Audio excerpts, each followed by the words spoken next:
apparently millennials as a generation, which is a group of people who were born approximately 1984 and after, are tough to manage. And because they confound leadership so much, what's happening is leaders are asking the millennials, what do you want? And millennials are saying, we want to work in a place with purpose, love that. We want to make an impact, whatever that means. We want free food and beanbags. Somebody articulates some sort of purpose, there's lots of free food and there's beanbags, and yet for some reason, they're still not happy. And that's because there's a missing piece. What I've learned is that I can break it down into 4 pieces. One is parenting, the other one is technology, the third is impatience, and the fourth is environment. The generation that we call the millennials, too many of them grew up subject to failed parenting strategies, where, for example, they were told that they were special all the time. They were told that they could have anything they want in life, just because they want it. Some of them got into honors classes not because they deserved it, but because their parents complained. And some of them got A's not because they earned them, but because the teachers didn't want to deal with the parents. Some kids got participation medals. You got a medal for coming in last, right? Which the science we know is pretty clear, which is it devalues the medal and the reward for those who actually work hard. And it actually makes the person who comes in last feel embarrassed because they know they didn't deserve it. So it actually makes them feel worse, right? So you take this group of people and they graduate school and they get a job, and they're thrust into the real world, and in an instant they find out they're not special, their moms can't get them a promotion, that you get nothing for coming in last, and by the way, you can't just have it because you want it. And in an instant, their entire self-image is shattered. And so you have an entire generation that's growing up with lower self-esteem than previous generations. The other problem, to compound it, is we're growing up in a Facebook, Instagram world. We're good at showing people that life is amazing even though I'm depressed. We know that engagement with social media and our cell phones releases a chemical called dopamine. That's why when you get a text, it feels good. It's why we count the likes, it's why we go back 10 times, because we know when you get it, you get a hit of dopamine, which feels good. It's why we like it, it's why we keep going back to it. Dopamine is the exact same chemical that makes us feel good when we smoke, when we drink, and when we gamble. In other words, it's highly, highly addictive, right? We have age restrictions on smoking, gambling, and alcohol, and we have no age restrictions on social media and cell phones. Almost every alcoholic discovered alcohol when they were teenagers. When we're very, very young, the only approval we need is the approval of our parents. And as we go through adolescence, we make this transition where we now need the approval of our peers. Very frustrating for our parents, very important for us. It allows us to acculturate outside of our immediate families into the broader tribe, right? It's a highly, highly stressful and anxious period of our lives, and we're supposed to learn to rely on our friends.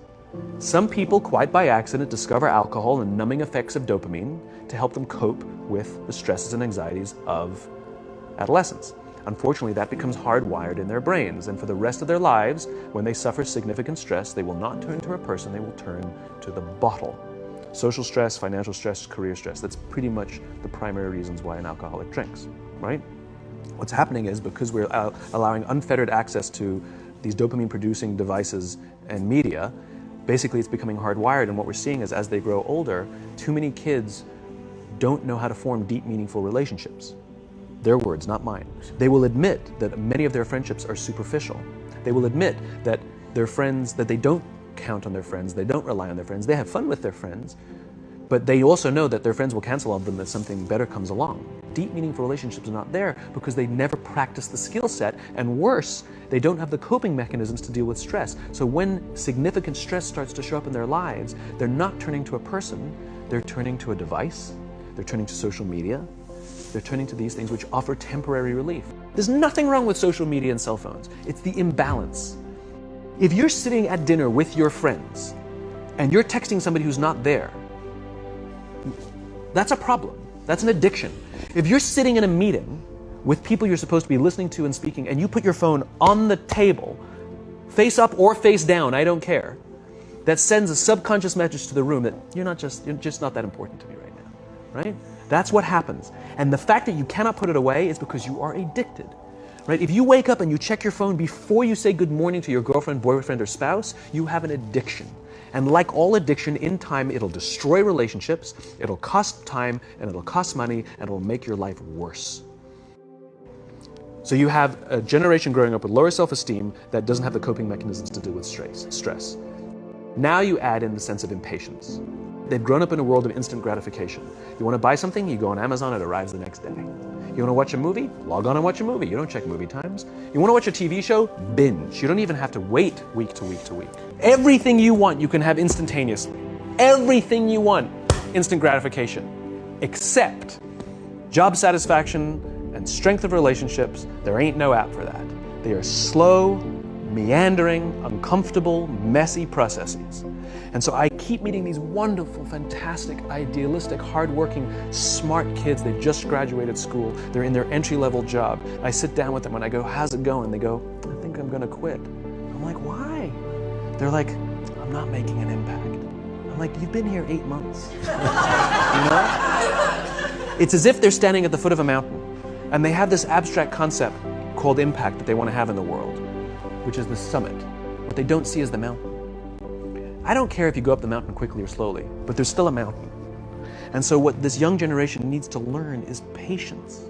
That some things that really, really matter, like love, or job fulfillment, joy, love of life, self-confidence, a skill set, any of these things, all of these things take time.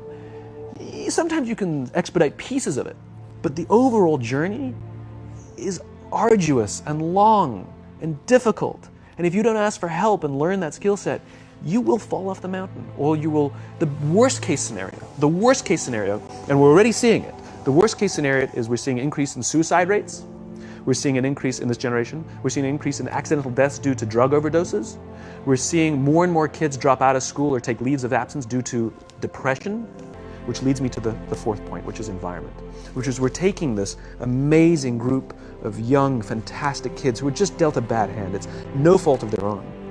And we put them in corporate environments that care more about the numbers than they do about the kids.